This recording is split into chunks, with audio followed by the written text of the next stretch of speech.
Welcome to another edition of the Bear Down Chicago podcast with your hosts, Ryan Dangle. You picked a tie? What are we True. in Europe? Like what? I'm sorry. Soccer? Ties happen in the NFL, man. They're called draws, right? Yeah, no, dude. Why? Why are we doing? No, absolutely not. All right. Well, you got to keep your own record now because I don't have a tie column. I got a win-loss column. Patrick Sheldon. I say that because the flashlight emanating and beaming from the steaming pile of as today's game is David Montgomery. He is the flashlight in my pile of poop. Brendan Shagrew. So our buddy Brendan, who writes for USA Today, I have always screwed up his last name. Shugri? Shagrew.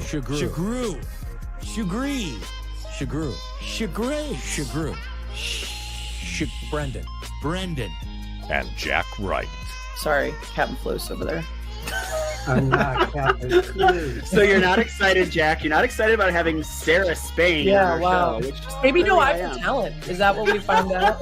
Featuring Cam Ellis. Once I was like trying to get a happy answer out of him, and I was like, "Hey, man, like, do you take out of these situations like what is it like to know that like you're this beloved that like these videos are going viral?" And he was just like, "I don't do it for that attention." And then they just took the next question, and I was just like, "Okay, like I'm gonna melt into my seat and never come back here ever again." And Logan Bradley. Bears, rich history defensively. Lot of good linebackers. First round draft pick, hell of a player, a Bear that is going to go down in history. Nobody's going to forget. I am bringing back Shea McClellan. The Bear Down Chicago podcast. Yeah, we're that Bears podcast.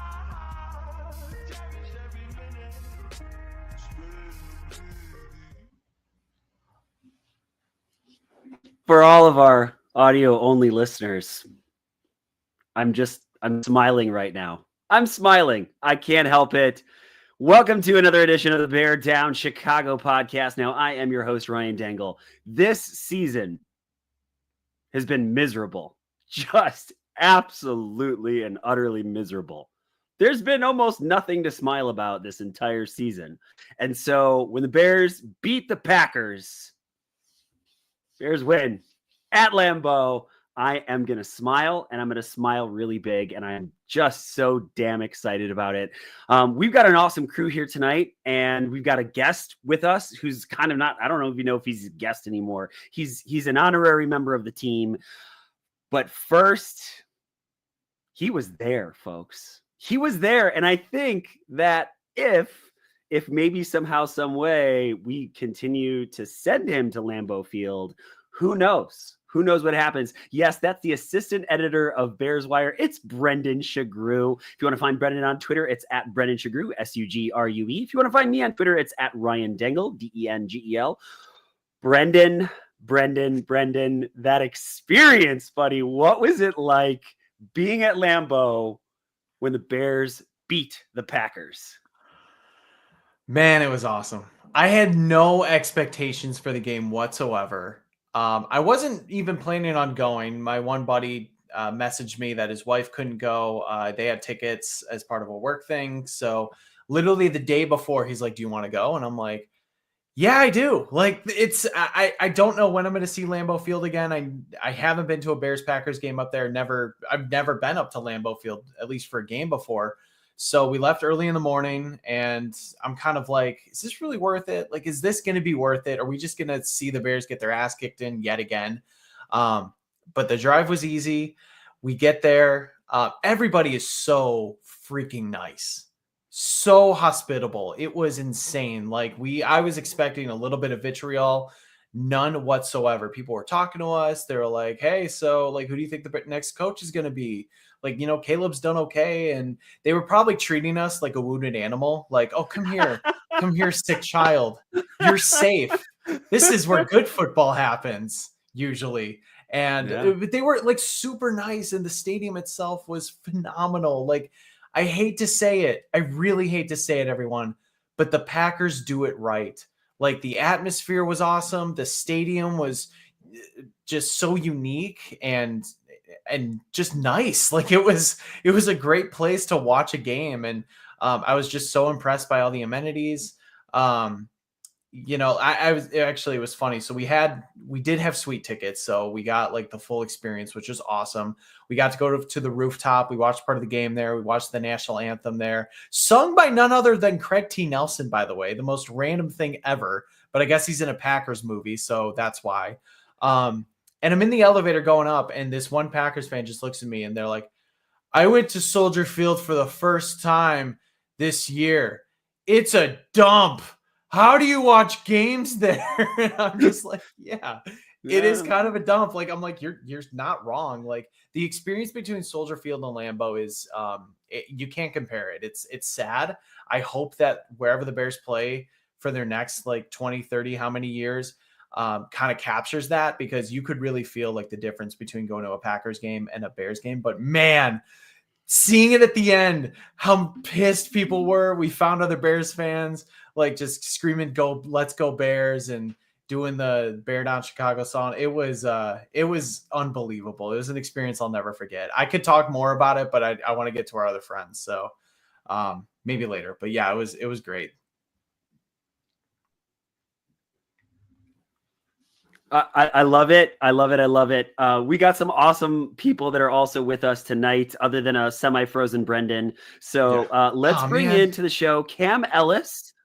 It's okay. It's all right. We're going to make it happen. Cam Ellis, buddy, I haven't seen you in a while. Just so you know, you are muted, so I don't want you to pull the... Oh, never mind. You fixed it. Oh, I got it. I got it.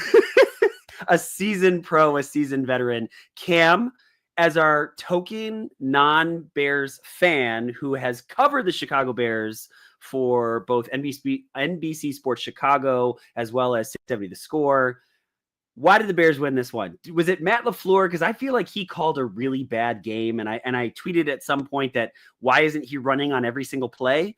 Or was it the fact that the Bears just played better? Like, what was it, Cam? Yeah, I think Matt LaFleur is a lot of it. Like he came out immediately after in the post-game press conference and was like, "That's on me." Like he talked, and there's a lot of stuff to talk about afterwards. And he like didn't talk about Jordan Love or Christian Watson because he wanted to talk about how it was kind of his fault. I think it just like mattered. Like it sounds cliche, but it just mattered way more to one team than the other. And I think that I know there was like some seeding involved, but it just felt like the Packers just played down. And like you see it enough every NFL year. When you play with your food, like it occasionally comes back to bite you, like quite frequently, a lot of times in the NFL. So yeah, it just felt like the Packers were already looking ahead, regardless that they didn't have an opponent, and the Bears were willing to accept a like C team Packers squad that wasn't really paying attention, and like whatever, you take the win. You never apologize for winning the NFL, right? So 100%. Yeah, it's funny people being like, "Oh, well, the Packers weren't playing that well and they weren't in," and Malik Willis is like, I don't think the Bears fans give one. I don't think they care at all. Like, I don't think they care at all. I don't think in 4 years people are going to be like, it was Malik Willis playing though, so like it doesn't really count. Yeah. Like, whatever, man. It's what a great way to end the year. Like, I cannot think of a better way to do it. I'm also going to bring to the stage a very good friend of the pod, an honorary member. He is the head football coach of Naperville North High School. It is Sean Drendel, and a diehard Bears fan. Sean, your reaction to the Chicago Bears winning a football game at Lambeau Field? Well, considering I kind of disagree with Cam a little bit on that it was the C team of the Packers. In the NFL, your rosters aren't that big that you have that many bad players out there.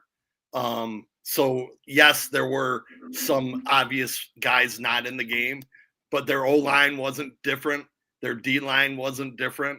And to me, that's where the Bears lose games. And we gave the Green Bay Packers one before, and maybe they just owed us one for Christmas on back, right? Like being nice Packers that they are. Like Brendan, I'm sure on the way out, they weren't as nice on the way out as they were on the way in. They weren't bad. They were kind of just stunned. Yeah, probably. But like, it's been a long time, and we'll take them any way we can get them. It's funny thinking really quickly, guys. Thinking about this is it's like almost a duplicate of what happened the first time these two teams faced each other. You saw the DJ Moore fumble and you're like, oh, well, that's it. That was fun. We were winning for pretty much the entire game and now it's done. And then lo and behold, Kairos does the dance, does the kick, and gets it finished. So, boys, I got to bring on to he still works here. It's amazing to me. It's shocking to me. It is Patrick Sheldon back in the saddle. Patrick Sheldon. You want to find Patrick on Twitter? It's at @P_Shells. Shells, I miss you. I miss your face. It is so good to see you, buddy. Where have you guys been? I've been here every Sunday at 8:30, and nobody lets me into the pod. I just assumed that you guys pulled like the old switcheroo and locked me out. So, no, it's great to see you guys.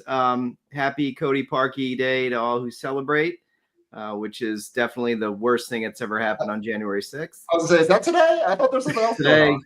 I don't know. Today's the anniversary. Yep, it was today. No, it's great to see you guys. Lots been going on in the Sheldon household. I've already run Brendan off. He's like, screw this. If he's here, I'm out. See, this is why I don't show up. This is why I don't even bother, because of Brendan. You're just breaking things all over the place. It's just not fair. Gentlemen, we got a lot to talk about. Cam and Brendan, I know that your time is limited, so I want to make sure that we get to that. Before we do that, there are some people that we need to thank. So, boys, if that's all right, I want to talk just very quickly about my guy, Jeff Cadwallader.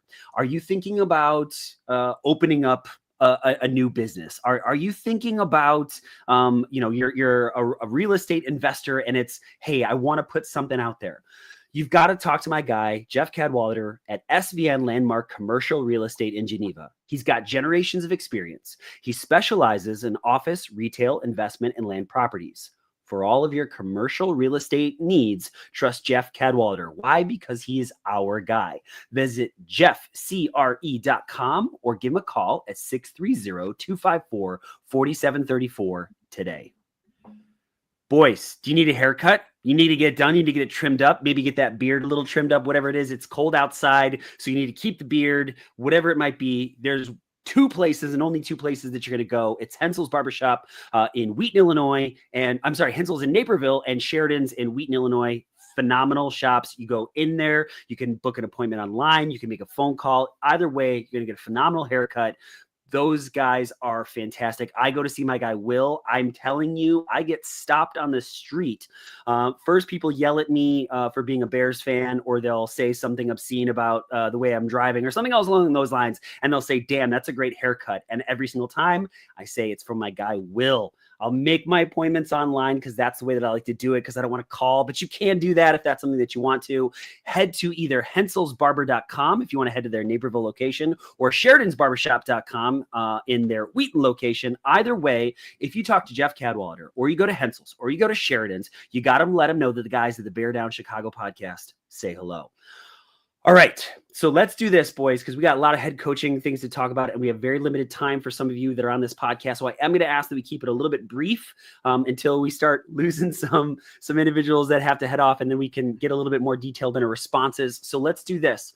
Just overall thoughts on the game, and that way we can move on to talking about the next Bears head coach. For this, let's go Patrick Sheldon, Brendan Shagru, Cam Ellis, and Sean Drendel, and I will finish it up, boys. So overall thoughts on Bears over the Packers.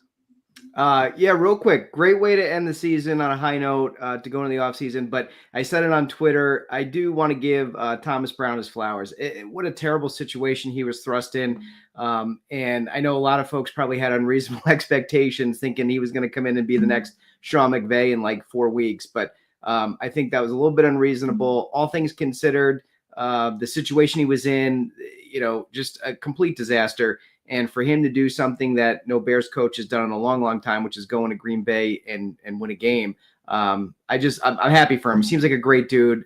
Hopefully we'll get to the things that he said over the last couple of days about Caleb and about his future, because I think he's a really genuinely good guy who has his players' best interests at heart. And I would like to see him land on his feet somewhere, because I think he's going to be a good one someday, just maybe not here in Chicago. Hi, Patrick. My name's Brendan. I don't know if you know me. Hi, It's nice Brendan. to see you. Yeah, Hi. I showed up and you disappeared. I was like, man, I already ran Brendan off. I know, right? It's good to see you. Good to see you. So I yeah, missed you, this game, yeah, this game was just. I gotta say, I was very wrong about what the Bears team was going to look like going into this game. I thought they were done. I thought they quit. I thought everybody was in Cancun. Really, I thought this was going to be a bloodbath because I didn't think this team truly cared as a whole anymore. I thought they were playing for themselves instead of each other. And I was wrong. I think that, the fight was definitely there even after they made their classic Bears blunders. I was laughing about the fact that I almost tweeted out during the drive that DJ fumbled. I was like, what are they going to do? Fumble this one away? And then sure enough, it happened. I'm like, oh man, I really almost manifested that. But then to come back, DJ Moore to have that clutch catch and Santos talking about how this one really meant something to actually get redemption, I thought was really special. So that was cool. And then I just want to mention the fake punt, the Josh Blackwell fake out with DJ Moore. We saw DJ Moore coming. I'm like, what the hell's DJ Moore doing out there? And then I veered toward him a little bit, but then I see the ball and was like, wait. I was like, this is going to be fake. And then I just started yelling out, Johnny Knox redeemed. And I couldn't believe it actually worked. Seeing that actually happen almost 15 years later, basically, against this very same team. That was cool. So, and then, yeah, Matt LaFleur is a big dum-dum for calling that timeout. I have no idea what he was thinking when they before they attempted the field goal. That was one of the weirdest coaching decisions I've ever seen. So thank you for the win, Matt LaFleur, because he gifted it to them. Yeah, I don't really obviously have like a lot of feelings and emotions about this game per se, as much as I enjoyed that it like moved along at a brisk pace. But what a cathartic way to end a really crappy 4 or 5 months. And, I think that there's so much concentration on what's going to happen in terms of the next weeks and months and how things are going to go and who's going to be here and who's going to not. And I think there's going to be a lot of angry moments and a lot of stressful moments. And I think this is just a great time to not worry about that and spend, the next 36 hours doing a victory lap. So I hope that's what Bears fans everywhere are doing. I got to agree with Brendan when he said, Shells, who said, congratulations to Thomas Brown, because I think the things that a lot of people were critical of, he showed some real growth in coaching. He was able to get the field goal unit on, or spike the ball, get the field goal unit on the field. Matt LaFleur, and defensively what they did on that last throwing play is unbelievable, that they allow him to get that many yards for a first down and allow the spike. But super happy for the Bears and for the players, and to see them play with. They had a lot of go to it with the finish card, holding that up. A lot of that was the coaches had them ready and they were ready to play. So super happy for everyone involved in that win. It like I've already said it was a miserable season, and that was fun. It doesn't absolve this team of just the awfulness that transpired for almost the entire season, but it was really fun to watch. I've had a couple Packers fans in my mentions, and one in particular, he just kept I just kept sending gifs of Cairo Santos dancing, and eventually I think he got the message that this is just not going away. Like, whatever you want to say, go ahead and say it. I'm going to say this: Caleb Williams, I want to say, is 5-6 times this season put the Bears in position to win, and the Bears blew it. The first time being against the Green Bay Packers. I was thinking about this. The Bears really, truly had the opportunity to beat the Packers twice this season, which I said was absolute absurdity. Shells, I believe you called it. I think at one point that's what you were saying that the Bears were going to do. They really should have. They had a really good shot against the Minnesota Vikings. They had I'm trying to think, the Fail Mary, right? Like Caleb did enough. He has not been perfect by any stretch of the imagination, but when you start looking at 20 touchdowns to 6 interceptions for a rookie going, 3,500 yards, like accumulating, I want to say something along the lines of like 4,000-ish yards. Brendan, I know you're going to check me on that. And so just thinking about, what he did in just this god awful mess, he's got a lot of growing to do. And so the hope is that we get the head coach right, whoever that might be. Boys, any thoughts else about this game before we do transition to who's going to be the next leader of men of this team? No. No. All right. Okay. So let's go through this. I want to give a big shout out to Alyssa Barbieri of Bears Wire. She put this together. I reached out to her and I said, "Hey, Alyssa, are you okay if I basically, I'm going to go through your list exactly as it is, and just make sure to give you credit for it." And she said, "Absolutely." So Alyssa, if you're listening, thank you. We appreciate you. So the belle of the ball. How about this, boys? For each of these, if there's any insight that you want to share, awesome. You would like this move. You would not like this move. Something about it, you think it would be good, bad. But let's, again, please, if we could keep it a little bit more on the brief side, anything that particularly stands out to you. Same thing, same order. We're going to go Shells, Brendan, Cam, and Sean. Oh, no. 1C, one. Oh. You were muted. Do you want to start again? Yeah. Who muted me? Jeez, guys, is this my punishment for not being here? I'm getting muted. No, All right, that's fair. Okay. Ben Johnson's like, he's my 1A, 1B, 1C through Z. Like, he's it for me. And I know we've talked about it privately, but he's, of the candidates that I've heard so far, he's probably the only one that would get me really excited and amped up for next year. He's far and away, in my opinion, the best candidate for this job. This is one of those, like, Caleb Williams is there, you draft him. Roman Dunze is there, he's the best player available, you draft him. Like, just do the obvious thing, take the best coach, do whatever you have to do to get him. If that means move Ryan Poles to another role, you move Ryan Poles to another role. Like, I think he's going to be that good of a head coach. Based on what we've seen him do in Detroit, that you do whatever you can to get him. He's also my one of one. Not one, 2, 3, 4, 5, 6, because I think you do have to have options just in case. But I mean, everything that he's done with Detroit, they're top 5 offense this year. They were a top 5 offense last year. Like, think about it. Like, the offensive coordinator turnover is so prevalent in the NFL. So many teams are letting their guys go. It's almost, I think, like a 1/3 turnover rate every single year. It is hard to find and sustain good offenses. And Ben Johnson has done it. He's taken them to another level. And then things that I've heard privately are that he is truly an intense guy. He demands excellence. He's on guys if people mess up or things like that. So he demands excellence. I think that's something that this team needs. And if you're worried about just like the quote unquote offensive guru coming in who maybe can't be that top of the top guy to, lead the men, whatever, but kind of have that presence. I don't think that's the case with him. So I think he checks all the boxes. It just depends on how much money the Bears are going to pay, how much control he wants, how many years he wants. But the fact that he is interested in interviewing with the Bears, he is very purposeful about taking interviews. He is only going to take interviews for places he is absolutely going to seriously consider. So far, that is the Bears and the Patriots. So that's a very, very good sign.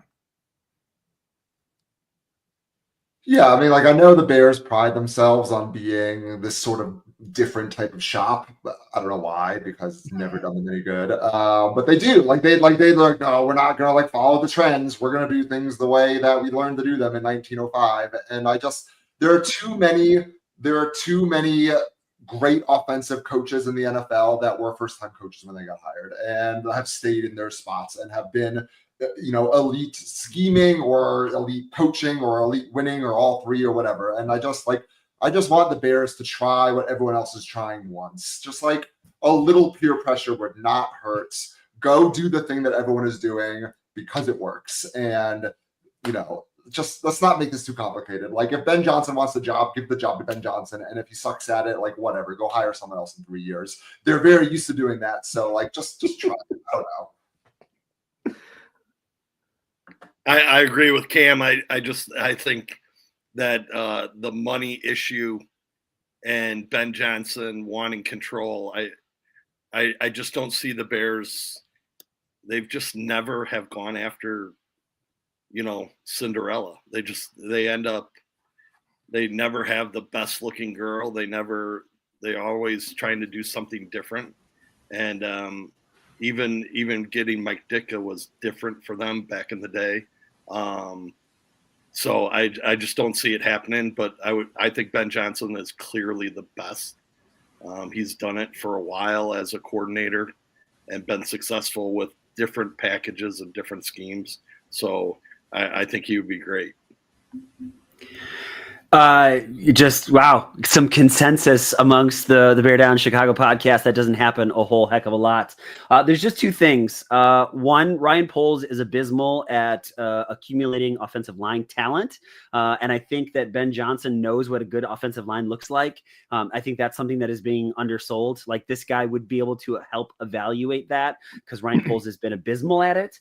And the other thing is he just maximizes talent so well. And you think there's two people in mind. One we've talked about quite a bit, Jared Goff. He's made Jared Goff infinitely better than he was with the Rams, which is just crazy about because we think of McVay as being such an innovative guy in that offensive scheme that he has. The other one that I don't know why I didn't think about it sooner is Jameson Williams. Like Williamson, that dude, oh my, like he has maximized his talents in every way possible. And, like he had this raw ability that you just didn't know if a coach could corral it. Now, I don't think he could have done the same thing with Velus Jones.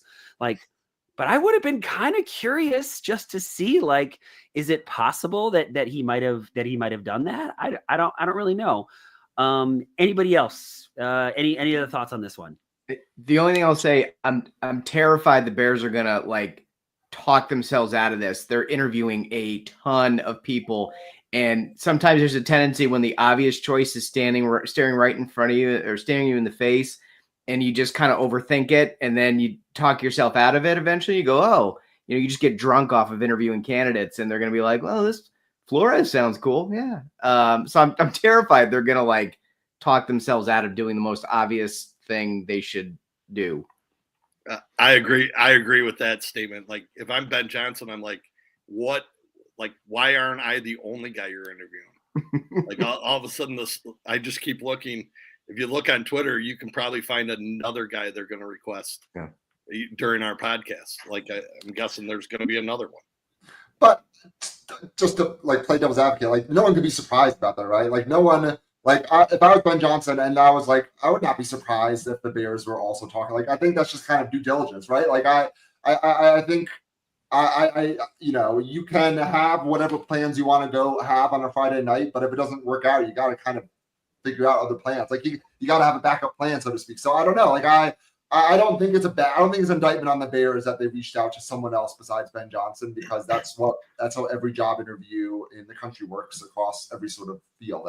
But I'd ask the question 10 of them. I think 10. Oh, they're up to 15. Mike Kafka is he really?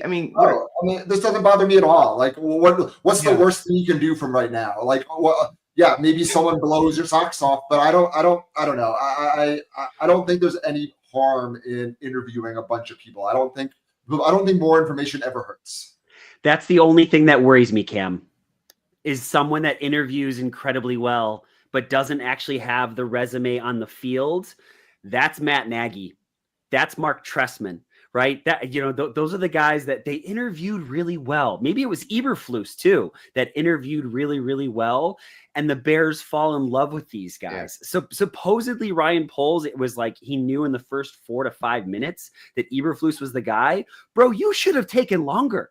You should have taken longer because, the Colts were going to fire this guy. And so I just, Brendan, please. I don't think that's a interviewing problem. I think that's a decision-making problem, though.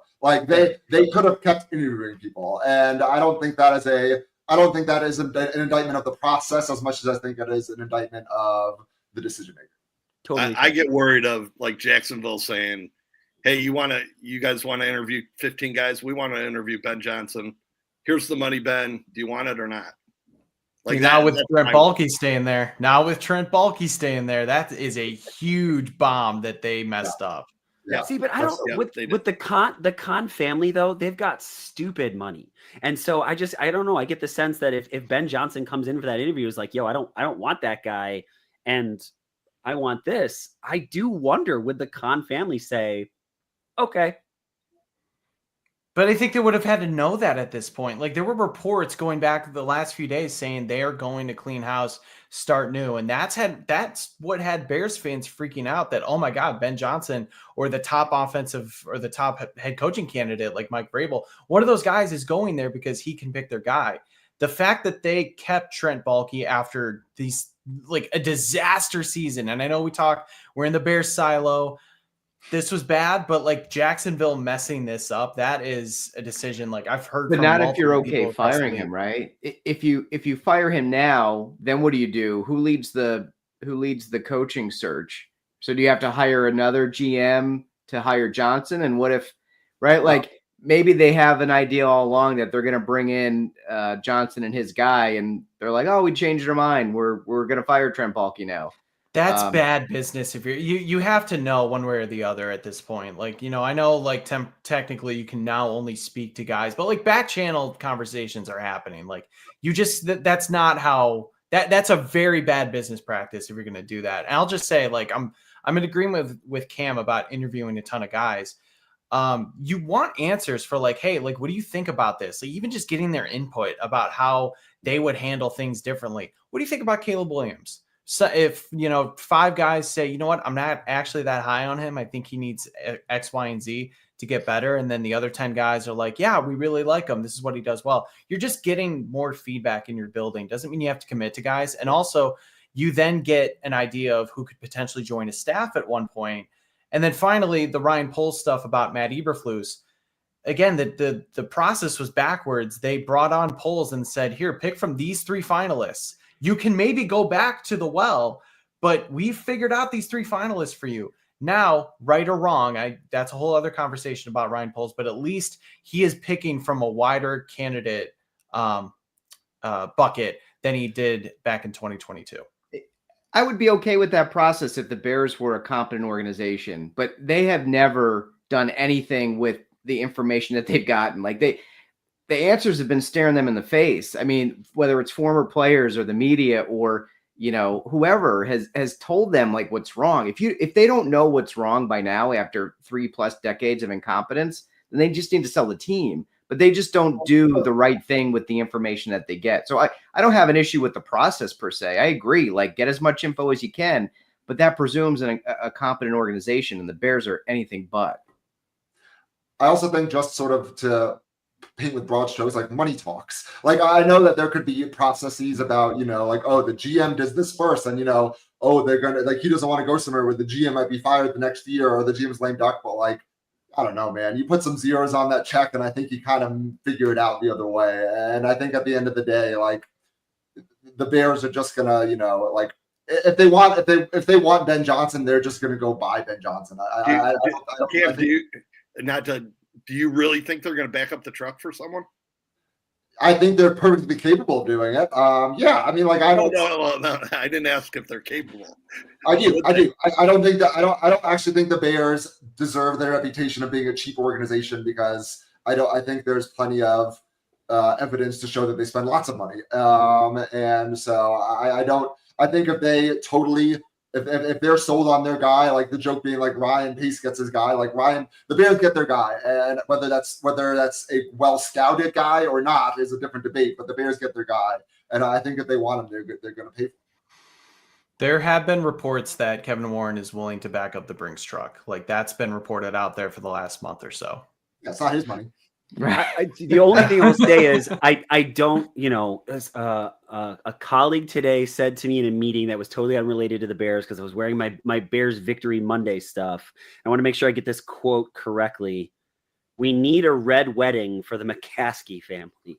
Just all right. Yeah, exactly. Yeah, that was a little way too far. So anyway, also, aren't they all like 65? Who's getting married in this scenario? Who knows? They just escalated quickly. Yes, right.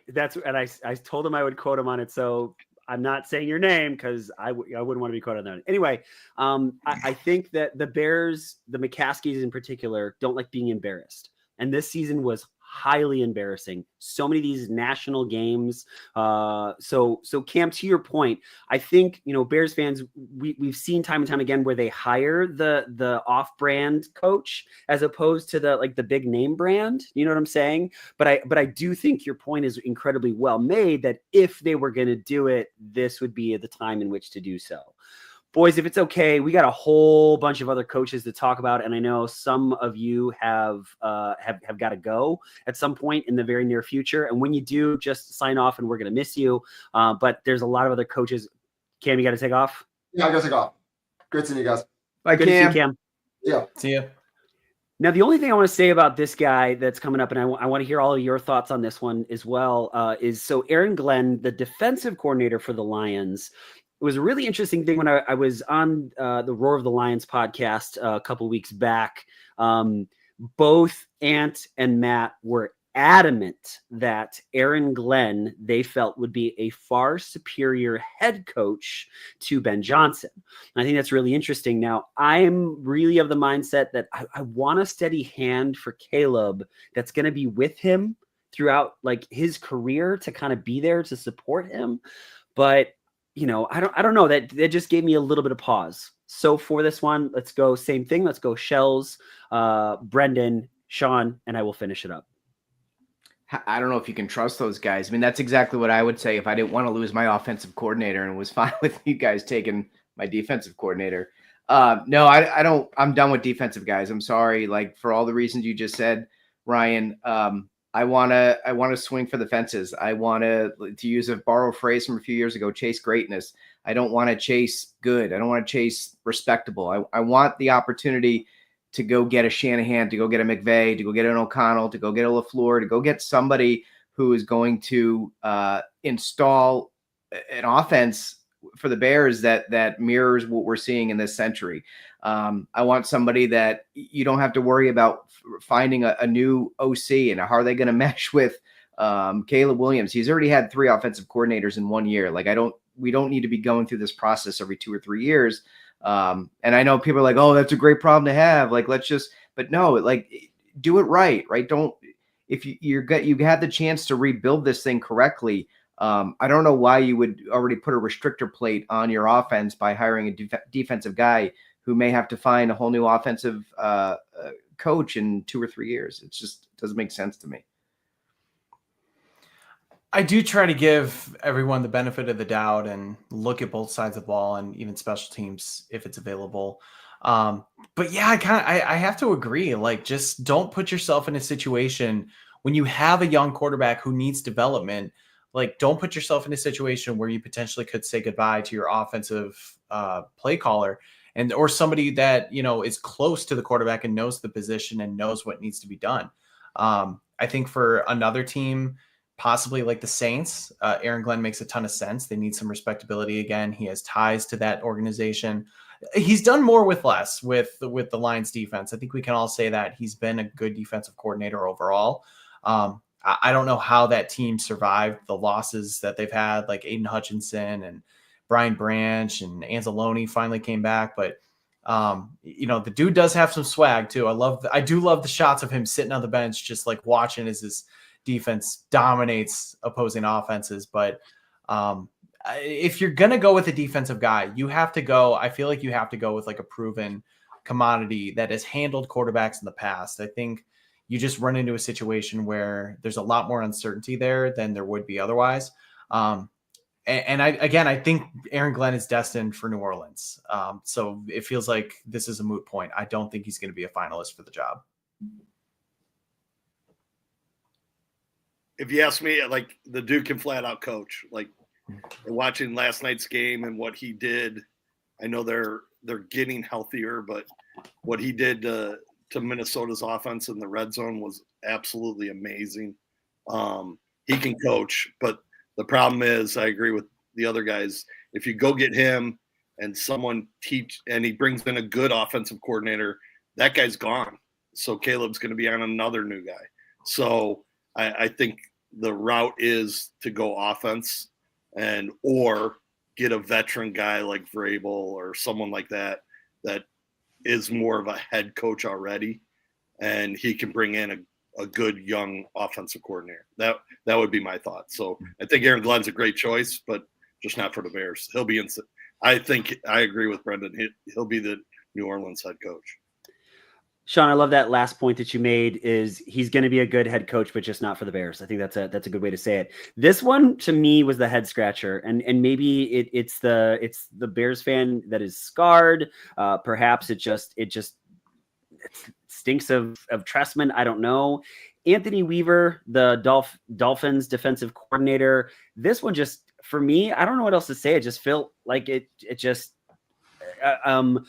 maybe it is back to Brendan, what you were talking about, because I think it was such an excellent point, is why not see what they see what they're kind of getting out of. Maybe it's a voice that they kind of trust, but I don't see this as being a serious candidate.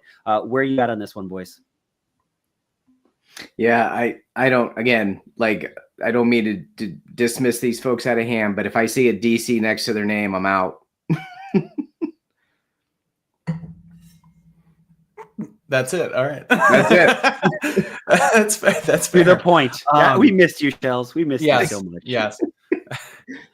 So this one definitely perked my ears up as well, because a relatively unknown name, at least compared to some of the other big names like Aaron Glenn, Mike Vrabel, some of those, Brian Flores.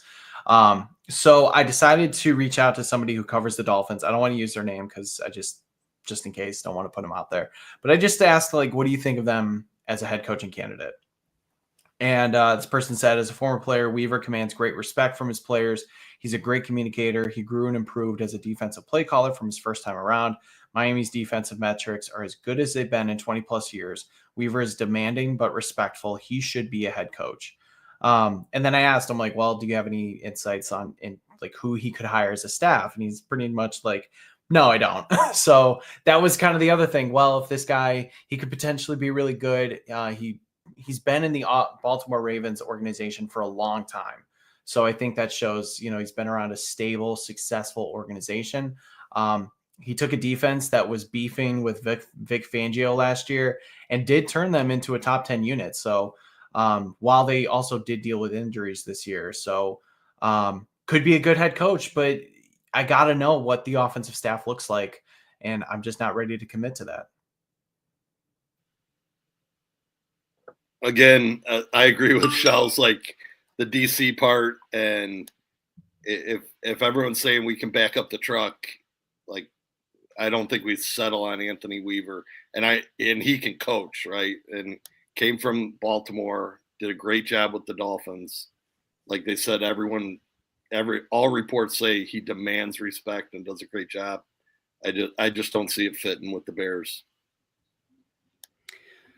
Yeah, moving right along on this one. Now, this was a name that did give me, I guess I was curious as to why, but then thinking, well, the Bears got torched, and Alyssa brought up this stat for us. The Arizona Cardinals rushed for 213 yards against the Chicago Bears. Now, Chicago Bears run defense seemingly got worse and worse as the season went on. That's unbelievable. And so I think you got to at least have a conversation with this guy. If not, as Brendan has already brought up, how are you running the ball so well? What, where was that effectiveness coming from? Maybe the Bears could use a little bit of that next season. This one would definitely give me pause. How you feeling about this one, Chels? Sheldon, you are so out of practice, two, buddy. Yeah. Strike one wasn't my fault. Somebody muted me. I wasn't looking at the ball. I got muted. Strike two was my fault. I'll take responsibility for that one. Drew Pensing. I was saying I like him because he's a fellow bald like me, so we would get along swimmingly. Other than that, I don't know a whole lot about him. I actually looked him up a while ago. I'm trying to think of who it was. maybe Brad Spielberger had mentioned him in a tweet, and that caused me to go out and do some research.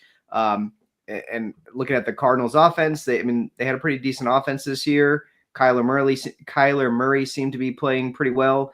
But then you hear a report from the Cardinals equivalent of CHGO that like they're considering maybe firing him as their offensive coordinator. So I don't know. What scares me with a lot of these unknown, unproven OCs is it their system? Have they established it long enough to be able to run their own game? And do they have the network of assistant coaches that they can bring in? That's where Eberflus struggled, was he surrounded himself with some of the worst assistant coaches imaginable. And I just don't know if a guy like Drew Pensing has, or Anthony Weaver has that stable of coaches, that Rolodex of coaches they can dip into and pull out a quality staff. So that would be my concern here. Yeah, so this is a name that was brought up. Well, first off, Shells, if you like the bald candidates, you're going to love everybody else coming up because clearly the Bears have a type. Anyway, Drew Petzing was on those like early head coaching lists, like, hey, these are the young candidates to watch. Let's see how they progress throughout the year. I just wasn't terribly impressed with the Cardinals offense. It was too inconsistent for me. I do like the idea of talking with him because Kyler Murray's game is a lot like Caleb Williams. He's just a smaller version of him.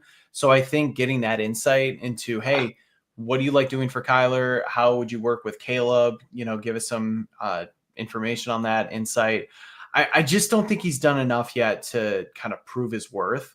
The Cardinals team, like they look like they could potentially win the West at one point, and then they stumbled. Kyler Murray had some of his worst games at the end of the season. They kind of crumble like they always do. So I have reservations on him. But again, because of who he coaches and how that correlates with the Bears quarterback, I think it's worth talking to him for sure. I like the idea that they ran the ball so well against the Bears. My worry is that they ran the ball so well against the Bears. Just knowing how we look at things, and I hope that's not the glaring piece that is hitting McCaskey in the face is, man, well, they ran it for 215 against us. We should be able to do that every game, because I do think the Bears, in our climate, if we're going to be an outside team, which we currently are for how many more years, we need to run the football. And that's a big deal in November, December. So I like that idea. I just don't know if there's enough body of work from him rather than the splash in the pan of, man, they ran the ball great against the Chicago Bears. Yeah, just not somebody that I want to be the next head coach of the Chicago Bears. Boys, is it even worth having a long conversation about Thomas Brown?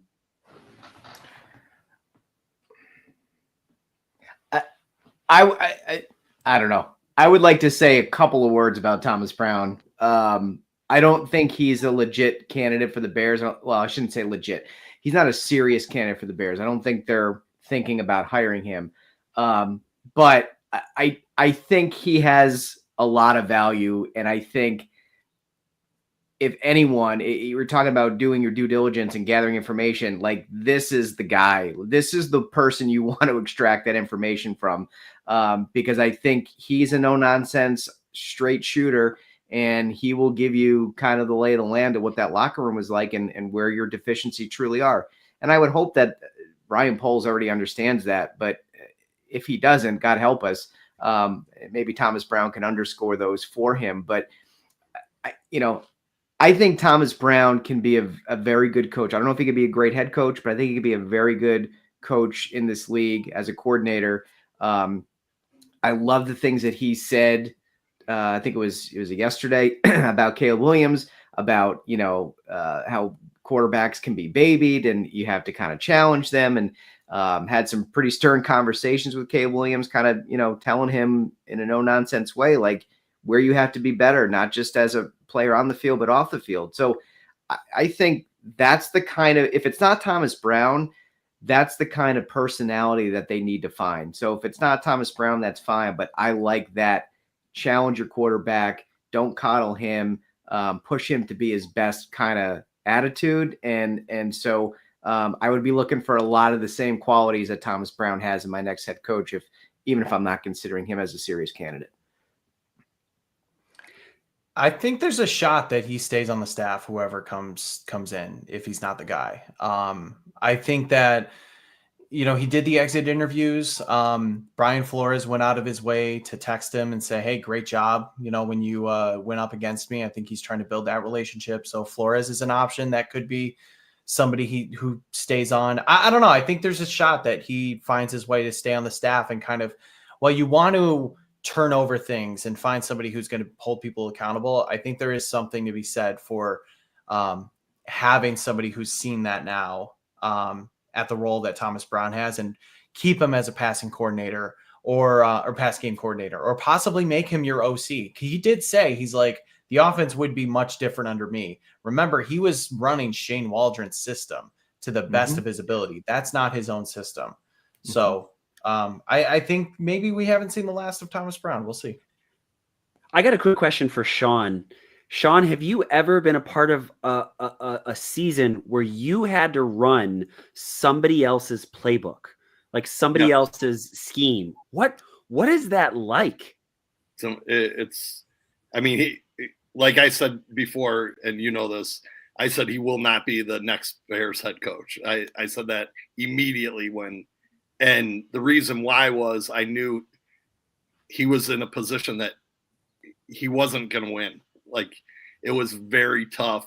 When they went to San Francisco, I don't care what the situation is. I knew they were in a bad spot because he now not only is not running his system, now he's got to be a head coach on top of it. And now you have another guy running the system that isn't his system.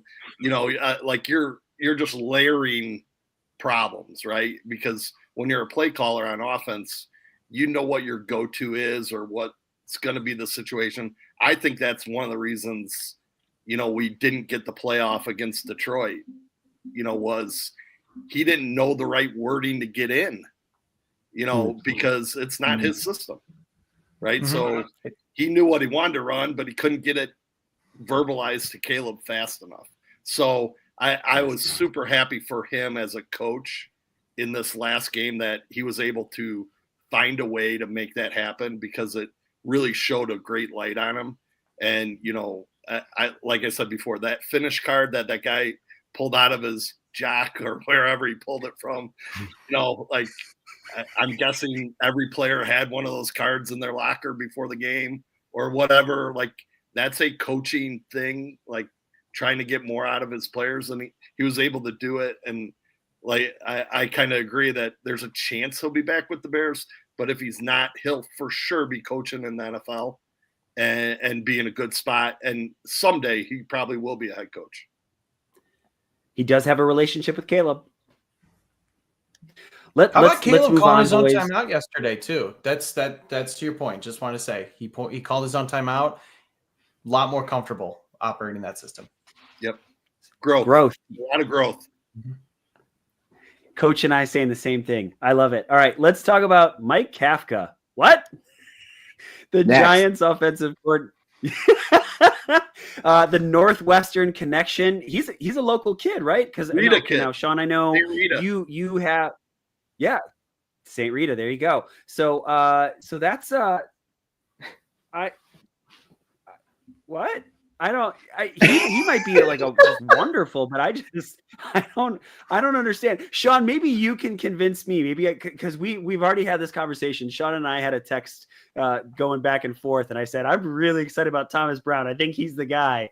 And Sean didn't say anything. And after Thomas Brown lost 4 in a row, I said, "That's why you're a head football coach." And I talk to strangers on the internet on a podcast. So, don't forget what Kafka's background is, KC. Like, that's where he went from KC to the Giants. So I think Nagy took his position back from him, or I don't know, how it I think you're worked out, right. So, he was pretty high up with the enemy and, the big guy calling the plays, but he does have some good background and a Chicago kid. Anybody else? I mean, we can go around the horn, but for this one, I don't have anything to say, boys, unless you have anything that you'd like to say. I say we move on to the next one. Quick one, fellow bald. So Sheldon should be happy about that.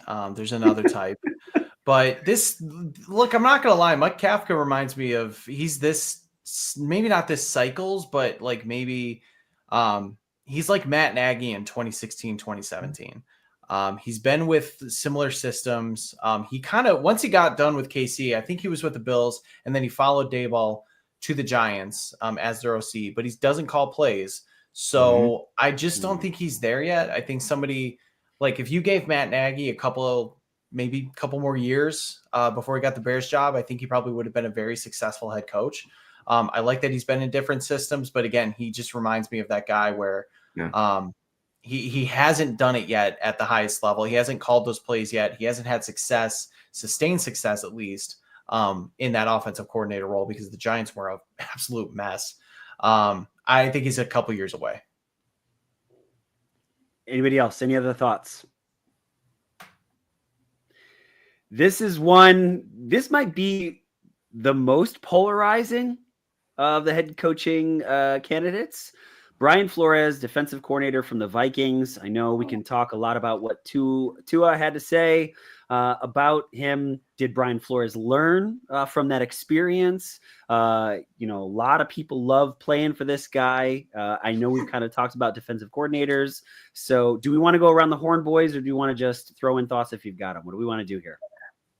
I'll throw a quick thought. This is like one of my worst nightmares. This guy terrifies me.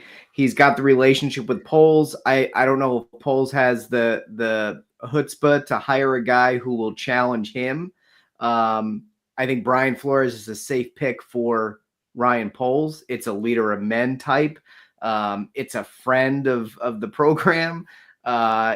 This just screams Bears to me. Like, this is, I could 100% see the Bears, have Ben Johnson in their grasp and then talk themselves into Brian Flores, and it would terrify me. Like, I don't want to hear he learned from his experiences in Miami. He trashed Tua on a daily basis, so much so that Tua, who's a pretty mild-mannered guy, went on a podcast and like had a sensing session about how awful this man was to him in the beginning of his career. And that is the exact opposite of what we need in Chicago with Caleb Williams. And on top of it, he's a defensive guy. So like, this guy has more red flags than I can even begin to address right now. And I want the Bears to stay the hell away from this guy.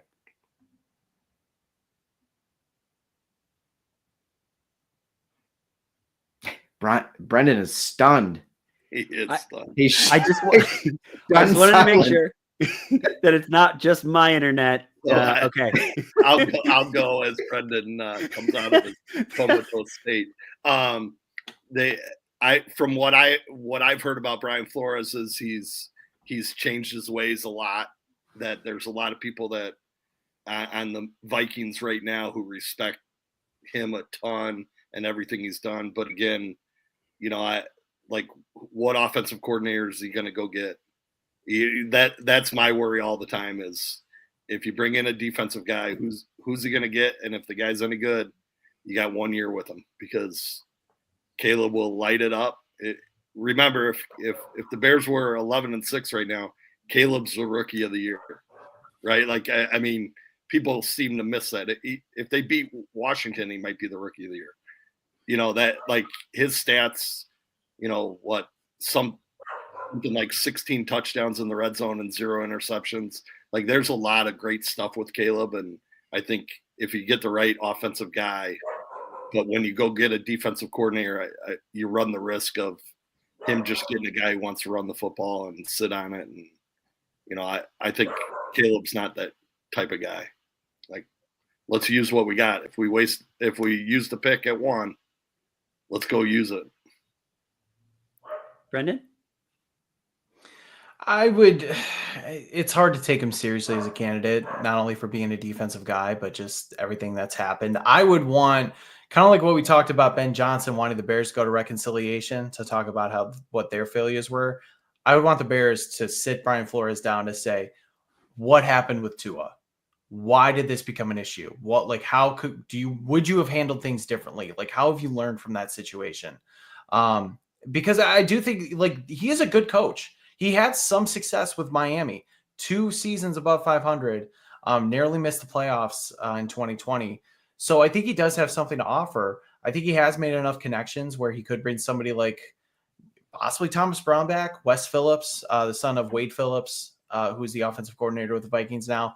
Maybe a little Joshy football, if you like that, Josh McCown. Guys like that. I mean, I'm not saying that like it's the greatest hire or anything like that. He's not my first, second, third, or fourth choice, but I'd want to talk with him to ask him what happened with Tua and see what he's learned at the very least. But yeah, I would not be thrilled about this hire. If you're a full-blown asshole, do you change your stripes in a year? Like, I just don't know if you can completely. That's what I'm saying. I know people are saying, oh, he's changed. Like, he could be Eddie Haskell in it to get another job. Yeah. Like, I don't know that a Tiger really changes his stripes. And that would be my concern is, again, the McCaskies are idiots. They're absolute buffoons, could be talked into anything. And I can see him going in there, Eddie Haskelling it up and being like, oh, I've learned my lesson. So I was in church just last Sunday. What church do you go to, Virginia? Totally playing it up and convincing them that he's a changed man. And he terrifies me. Let's move on to the next guy. Let's talk Arthur Smith, the Pittsburgh Steelers offensive coordinator. The thought that I have is he had Justin Fields looking pretty decent in the beginning of the season. Russell Wilson went on a stretch before the Stinkville started. So being able to help 2 different quarterbacks play fairly well is something that has me a little bit intrigued, kind of. But that's kind of where I'm at on this one. Drendel, talk to us, buddy. That's a big head shake. No, talk to me. Oh, Sean, you are muted, my friend. Sorry, Matt in the chat said Steeler fans would pay first flight to Chicago. I think Matt is correct. I just and I don't know if he's doing it because of systematically that's what Mike Tomlin wants, but that is a pretty boring offense. And right now we don't have those people up front to do those things. Like we can't run the football very effectively. We need to play sleight of hand a little bit, and we need to be creative a little bit. That's just my thought. And I don't know if Arthur had his shot with the Falcons for a little bit, correct? Yes. And I don't think that went overly well either. So if we're gonna retread someone, let's go get someone who's won some big games. Arthur Smith sucks, man. I mean, he's okay as an offensive coordinator. Like, congratulations, you stepped up from Matt Canada to Arthur Smith. For Bears fans, that's like going from, oh God, I don't know, Chad Hutchinson to Mitch Trubisky. Like, looks really good. Like, hey, it's a much bigger step, but it's still not that good. Like, come on. Yeah, they were playing better early in the season. They faltered now. He, again, okay offensive coordinator. I'll give him that on a good day. He was terrible as a head coach. Maybe you can say he didn't get a fair shake in Atlanta, but he was under 500 every single year he was there. Just so uninspiring. Get him some chances. I think he's one of those guys that is destined to be a coordinator. I don't think he's head coaching material.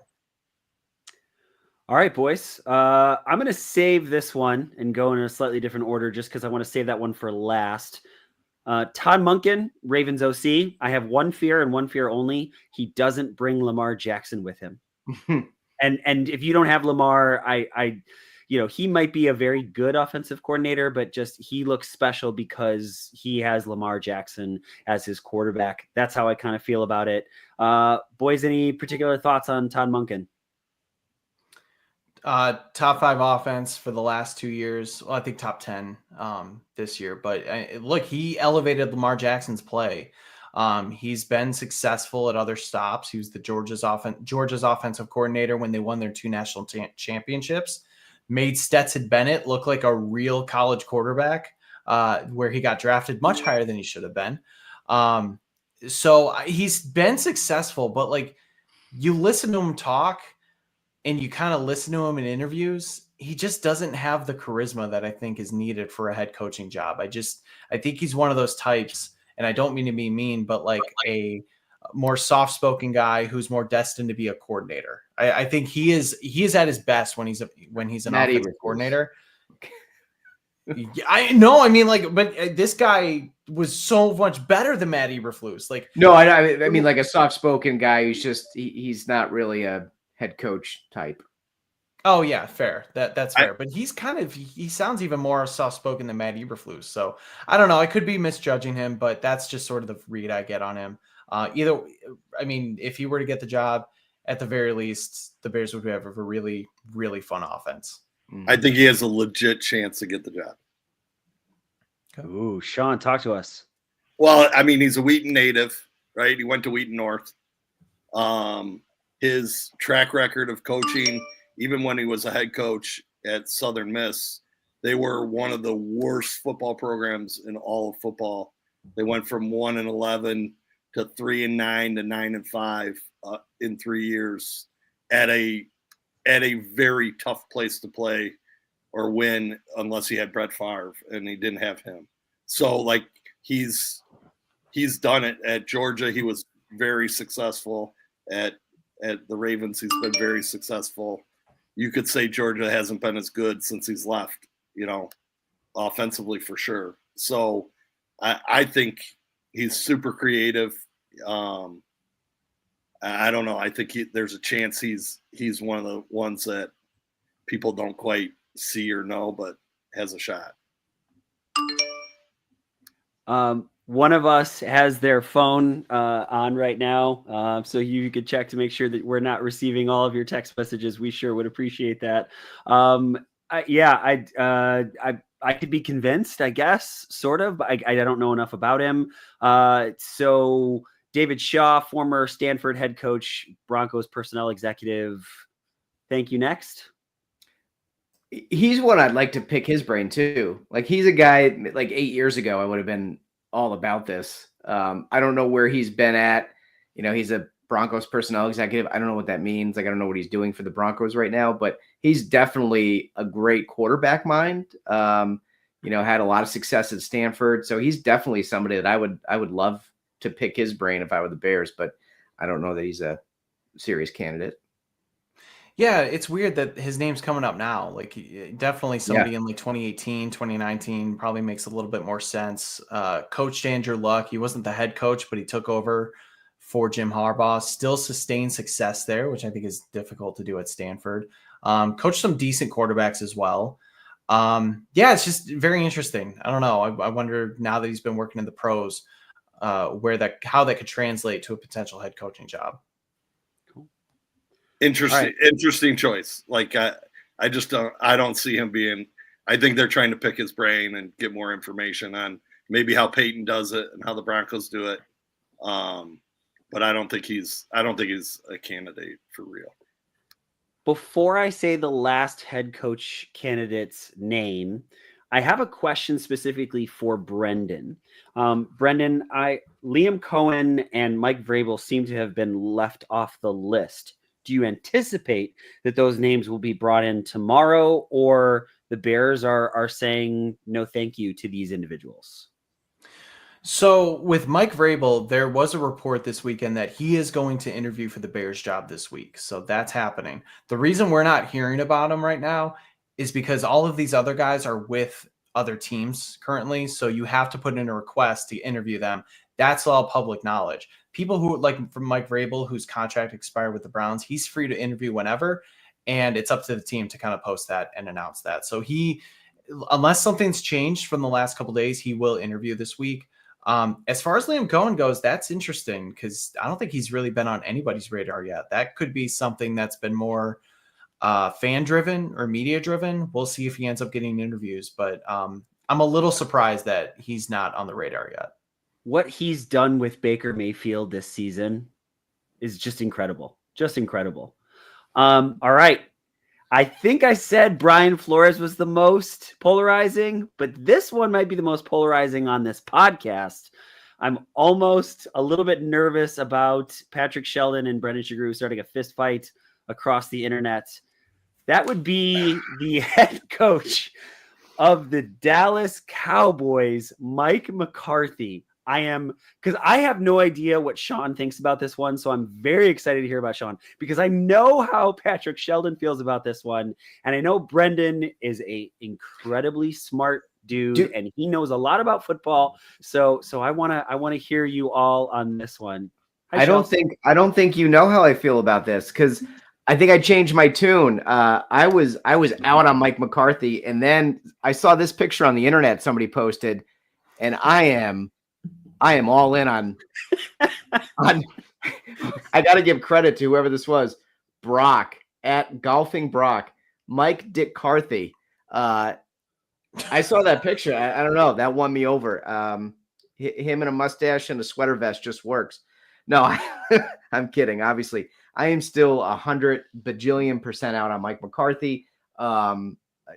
Nice guy, like whatever. I think he underperformed in Dallas with a really good quarterback in Dak Prescott. Some really good skill position players. Has a tendency to cake his pants in the playoffs. He's like a chronic underachiever to me. You know, I view him a little bit like Vrabel in the sense of, yeah, they'll restore some respectability. Not if you're into 9 wins a year, maybe 10 wins, maybe you get into the second round of the playoffs. If you just want to not like be the joke of the NFL anymore, Mike McCarthy's probably a good pick, as is Mike Vrabel. If you really want to be great, this guy is he is like he is a restrictor plate to me. Your ceiling is automatically capped the minute you hire this guy. And I think he's the kind of guy, though, that would stick around for a long time with the McCaskies, because they would be competitive. And I think that's enough for the McCaskey family to, you know, maybe win 8 to 10 games and maybe get into the second round of the playoffs every couple of years. I think that's more than enough to keep that family happy. So I'm out on Mike McCarthy. Well, Sheldon, I've seen the future, and the future looks good. AI is a dangerous thing, my man. I used it like 3 times, and then Twitter flagged my account. They're like, "Hey, there's some suspicious activity going.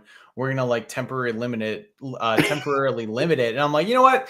This AI stuff's not worth it. You know, the one thing I made was a Mike McCarthy, Caleb Williams Lombardi Trophy thing.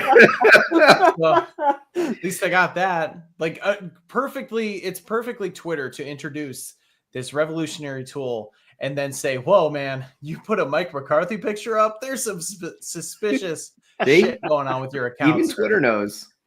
Yeah.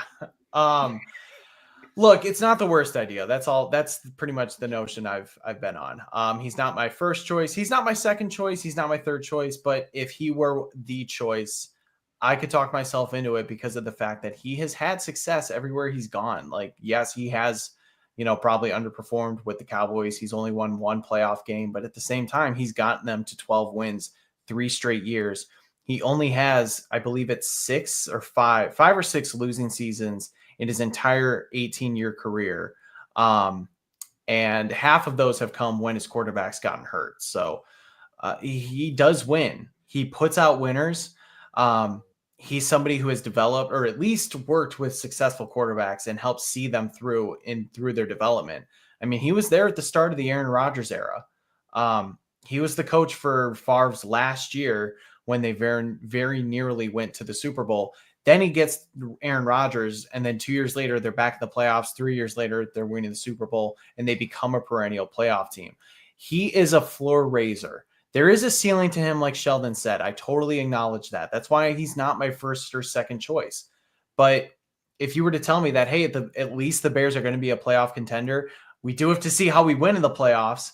That is going to be an issue, and I do want to chase greatness, not just okayness.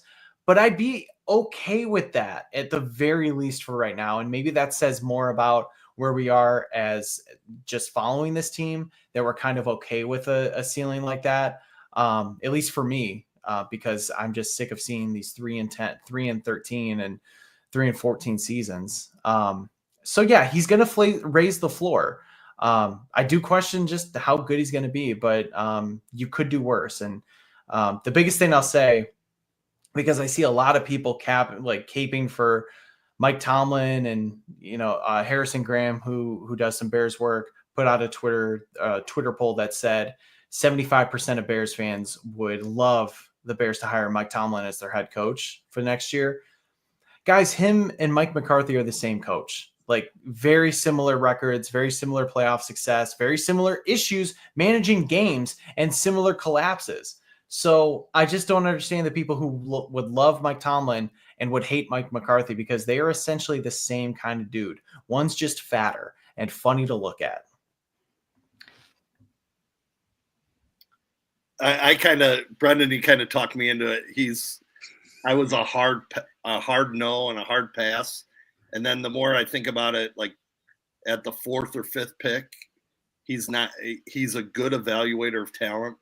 I just don't know if he wins big games other than the 1 year. But as you put it, get us in the playoffs, get us moving in the right direction. I think he would be a good pick, a stable pick, and it might be where we head, right? I think the Bears sometimes don't go after that.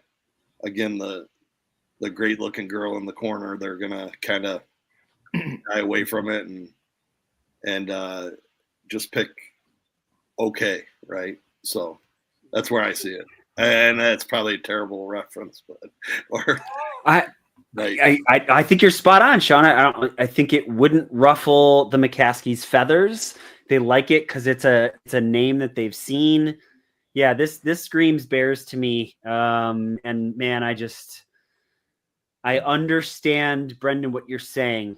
It is thoughtful. It is reasonable. It is, it is an articulate, well thought out argument. It just, every fiber of my Bears fandom would die the second that this guy was hired. It is the most milk toasty, underperforming. Just I see what you're saying. He would raise this. Brendan, you're so smart, but he has a roster and has had a roster several times in Dallas that should have won the Super Bowl.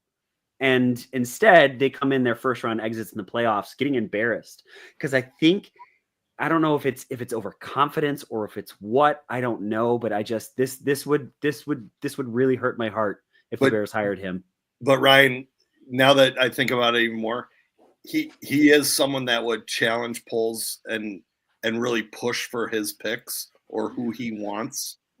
And maybe that's what we need to fix our O-line, is a guy like him to get us moving in a better direction, because he does have a lot of say in the program he's at right now, in who they draft, who they go get.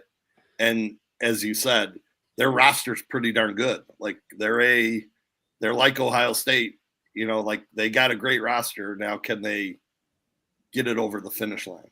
He did say the S word once in 1993. That could turn off the McCaskies. So, yep, keep that out there. Oh, you got me on that one, Shells. I miss you. I missed your face. Yeah, Brendan, again, just one more time, just shout out to you, buddy. I love how thought out you are and everything that you bring to the table and everything you've done this entire time we've been on a podcast together, buddy. It just is just, you are phenomenal at what you do, and just appreciate it very, very much. Even if I disagree with you, I love the work that you bring to the table, buddy. Appreciate it. Boys, that's the end of the regular season, as well as looking forward to the future. Anything that we missed, anything that needs to be talked about before we get to shout outs and we get out of here? Things that we missed, boys. For this, we'll go right around the horn just the way that we just did. Yeah, on the coaching search, this is something that's been killing me for like maybe 2 or 3 weeks when I heard it. Mike Florio was on 670. I don't remember what show, but he talked about a piece that he did about trading for head coaches and mentioned Shanahan and the Bears. This was before Shanahan kind of shot down the rumors. But he had mentioned that in putting out that piece, he had another NFL head coach that came to him and wondered why his name wasn't mentioned in the piece. And I've been like racking my brain, like trying to think who that would be. Kind of like hoping beyond hope. Maybe it was like Sean McVay, realizing that maybe Matthew Stafford's kind of getting long in the tooth and he likes Caleb. And so like my pie in the sky hope and like conspiracy theory is maybe McVay wants to come to Chicago and the Bears have this crazy thing up their sleeve and they're going to pull off a trade for McVay. If it happens, you heard it here first, but probably won't happen. But I don't know. Do you guys have any idea? Like, who do you think that would have been? What coach do you think would have wanted his name out there? Drugs are bad for you, Patrick Sheldon. I'm just gonna want to make sure. There was another coach though. Like, that's what I'm saying. Who do you think it was McCarthy? Yeah, I do. That's a good one. Kevin O'Connell as well. Because the report that came out this past weekend that there was some smoke like, hey, he might want to be out of Minnesota because he's entering the last year of his contract. They have a decision to make at quarterback too. So, and he was very complimentary of Caleb. So of McVay, because I heard that too back in like November or something, maybe early December. I thought it was McVay too at first, Shells. And now after seeing what happened this past weekend with O'Connell, I'm like, could be him. Man.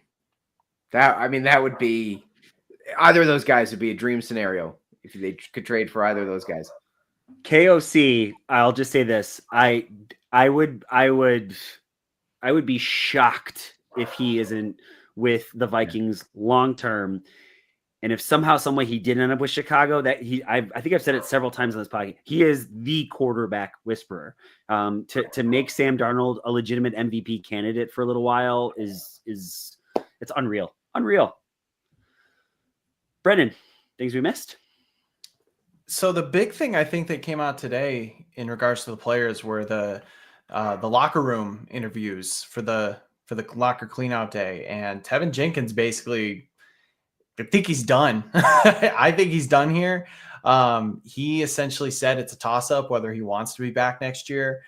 When they asked him what reasons he would want to be back, he pretty much listed everything that wasn't football related. He's like, well, I was drafted here. We have a house here. My daughter was born here. Like, we have a life here. And then when he's like, if I want to leave, it's a fresh start to change my narrative and things like that. So that tells me that he's like, hey, the only good thing about being in Chicago right now is that I kind of raised my family here. Everything else, I want a new start. And I don't blame him. I don't blame the Bears for wanting a new start. It sucks. But the fact is he's just been injured way too many times. And the Bears have kind of treated him a little bit, I don't want to say unfairly, but he's had a rough start. Like, he was supposed to be the tackle, gets hurt, new regime comes in, he's pushed to right tackle, then he's third string, then there's trade rumors, then there's issues with the coaching staff potentially, then he gets moved to right guard, overperforms there. Then they say, hey, we're going to bring in Nate Davis and we're going to move you to left guard because this guy's got to be our right guard. He goes to left guard. Nate Davis has all the issues. So you can see like how he could potentially feel like he was, he wants to change things as well. So it seems like Tevin Jenkins is gone. And then DeMarcus Walker talking about what Mike Vrabel brought to the Titans and what that could mean for a new head coach for the Bears. He essentially said he's not going to put up with the bullshit that we were putting up with, like essentially saying they were not held accountable. They were not being, people weren't on them about the details, things like that. Things we kind of already knew, but to have a player just flat out say it at the end of the year is not great. So yeah, those were kind of the big things coming out. And my one buddy saw Keenan Allen at the airport at like 2:00 in the afternoon. So that dude could not get out of here faster. Like, he did his interviews, cleaned out his locker. He was out to California after that.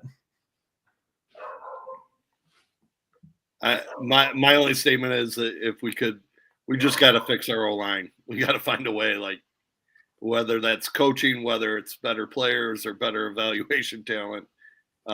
If we don't get that fixed, it doesn't matter how good Caleb is or who's coaching them or whatever.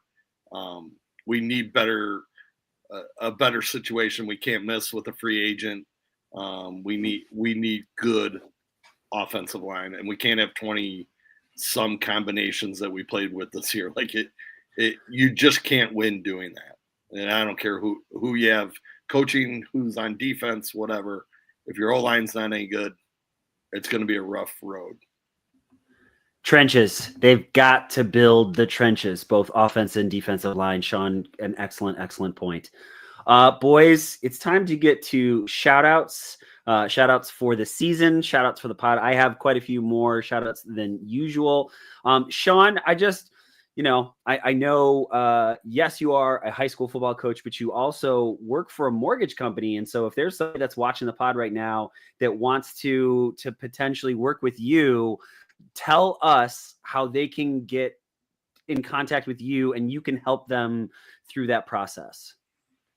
It's pretty easy. It's Sean.Drendel at SPMC for Sierra Pacific Mortgage Company.com. Send me an email. Love to help. If I can't help you, I'll find someone who can. And but I think I do a pretty good job, and I'm pretty hands-on. And we end up a lot of times talking football, but if you love football and you need a house, I would be a good choice. It's a win. Talk football and get a house. I mean, what's not to love there? Shout outs, boys. It's going to be the exact same order we've gone for the whole episode. Shout outs, boys. Just in general, I want to shout out you guys. I know I've missed a number of weeks. Lots of stuff going on in this house. Started a new job.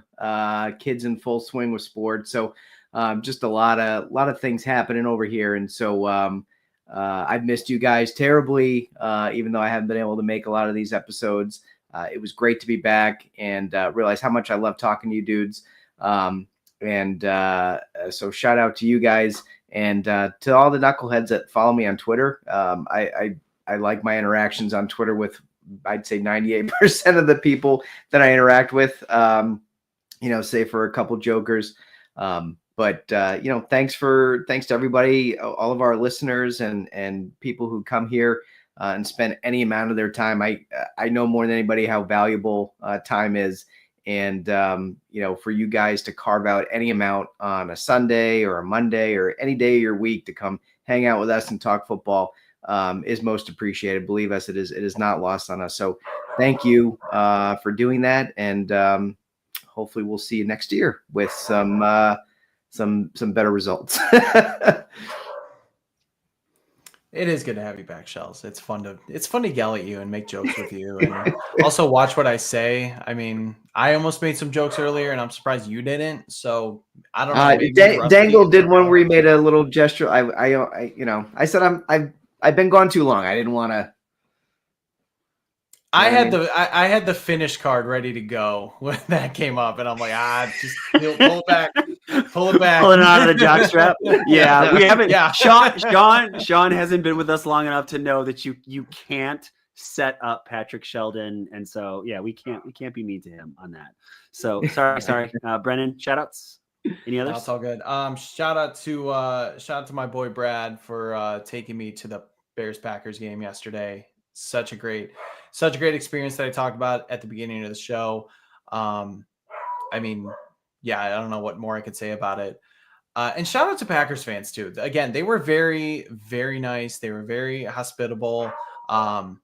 They made watching the game fun. They really did. Like, I kind of look back and I'm like, man, if these were all Bears fans, like there'd probably be a lot more fights. So I know there was some memes going on about like the Packers girl up front, like pushing. Well, they're all in the same families. Why would they fight? Yeah, fair. Oh man. But no, like they were, honestly, it was a great experience. I have nothing but good things to say. Unfortunately, I wish I could say it was a dump. I wish I could, but it's not. So shout out to them. Shout out to Alyssa Barbieri for just, going right into the coaching interviews and trackers. Like she texted me this morning. She's like, I'm already in mid off season form. I'm like, Jesus Christ, I need a break. And you're already just going nuts with this. So she works harder than anybody I know. She deserves all the credit and all the kudos for continuing to do an awesome job for not only, Bears Wire, but Bears fans everywhere seeing that stuff. So shout out to her.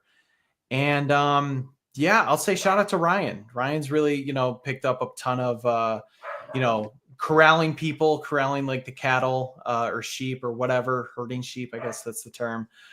Just, keeping this podcast going. It's been tough with people on vacations. I know Sheldon, had his circumstances and everything, but Ryan's done an awesome job of continuing to show up to, do everything he can to put on a great show. So shout out to you, man. You deserve it. And thanks for holding us accountable, being our head coach. I appreciate that, Brendan. Thank you. I definitely got to give a shout out to Ryan for having me and you guys having me. I always enjoy talking football. And probably the biggest shout out is to the Chicago Bears fans. I mean, it's been a long time. And we still have maybe the greatest fans in the NFL. The place is still rocking even when we're terrible. I do see there is a light at the end of the tunnel. It's not beaming so bright right now, but there is progress, right? And you have a quarterback, and we do have some defensive guys, and we need to keep, Brisker healthy, and we need an O-line. There's pieces, but, just remember we have 3 of the top 41 picks. Shout out there. Let's use them wisely. Let's find a great new head coach, and I think there's a bright future for the Bears in a tough division. So shout out to the organization. Let's make a great pick. So I got to say thank you to Sean for stepping in and doing so graciously. It's wonderful to hear a head coach's perspective as we're talking about head coaches. Patrick Sheldon for always making us laugh a whole lot. Brendan for sometimes just straight up bringing some legitimacy to this podcast and just to all the things that he does so wonderfully. Jack, I know he's not here, but Jack's passion this season, I think, came through more than ever before, and it was just a whole lot of fun. Cam for being our non-Bears fan that really puts us in check sometimes. A guy who's covered the Bears and kind of understands that super duper well. Logan Bradley for that beautiful, beautiful mustache and just being a wonderful human being and also making us laugh nonstop. I gotta say, G Walker of the CNG podcast, he and I had a couple back and forth. We're going to try to bring him on for an off-season episode coming up here. King Mac 74 for fighting the good fight with all the people that really don't like Caleb Williams. He wasn't hearing it. Herb Lawrence, Brendan, you talked about him on one of the last episodes, and he and I have had a couple DMs back and forth when NIU beat Notre Dame. He was tweeting some really cool stuff, and we went back and forth. Just a wonderful, wonderful guy, and he's so good at what he does. Ant, who Cork County Bears fan, is stepping away from the Irish Bears network.